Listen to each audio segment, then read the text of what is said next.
Malayo na po ang ating narating sa first regular session pa lamang ng 20th Congress.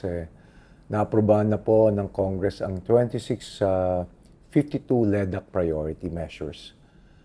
Kabilang po dito ang 15 sa 21 priority bills na tinarget maipasa bago matapos ang June 2026. This include the groundbreaking Right to Information Act and Anti-Political Dynasty Act, as well as reforms to the Bank Deposit Secrecy Law. Naisabatas na rin po natin ang panukalang pag-reset ng BARM elections. Ipinakikita lamang nito na seryoso po ang Kamara sa pagpapatupad ng legislative agenda ng administrasyon. Pero tuloy pa rin po ang trabaho. Hindi po tayo magpapahinga dahil marami po tayong kailangang tapusin. At porsigido po ang House na maipasa rin ang mga natitirang LEDAC priority measures. Marami pa sa natitirang priority bills ay nasa advanced stage na po ng ating legislative process. Halimbawa, ang Cybersecurity Act na nakatakda na para sa second reading habang may walo pang panukala ring naghihintay na lamang sa aksyon ng Committee on Appropriations o Committee on Ways and Means. Kaya inihiling po sana natin sa ating mga counterparts sa Senado na tulungan tayong maisabatas na ang iba pang mga bills bago matapos ang taon. Katulad po ng sinasabi natin kanina, tuloy-tuloy po ang ating trabaho.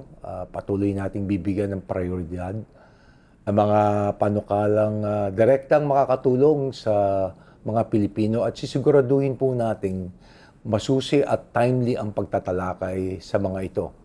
At syempre po, mahalaga rin ang tulong ng executive branch, lalo na ang Presidential Legislative Liaison Office, pati ang iba pang mga kaukulang ahensya ng ating pamahalaan, ang kanilang agarang feedback at pagsusumite ng executive versions ng mga panukalang batas ay malaking tulong upang mapabilis po ang proseso ng pagsasabatas ng mga ito at matiyak ng iisa ang direksyon ng buong pamahalaan.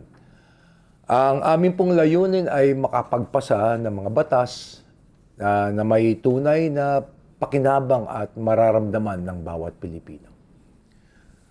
May kumpiyansa po kami na may kakayahan ang Senado sa pagsabayan ang kanilang mga constitutional duty bilang impeachment court at ang kanilang tungkulin bilang mga mambabatas. Handa po ang Kongresos na makipagtulungan sa Senado sa pamumuno ni Senate President Sherwin Gatchalian na pagtibayin at pagandahin pa ang mga natitirang panukala through the bicameral conference committees at technical working groups na nang sa gayon ay makagawa tayo ng mga batas na napapanahon at tutugon sa pangangailangan ng ating mga kababayan. Inaasahang po nating magkakaisa ang dalawang kapulungan upang manatili po ang momentum ng ating legislative agenda. Sa dulo ng lahat ng ito, hindi naman ito tungkol sa Kamara o Senado.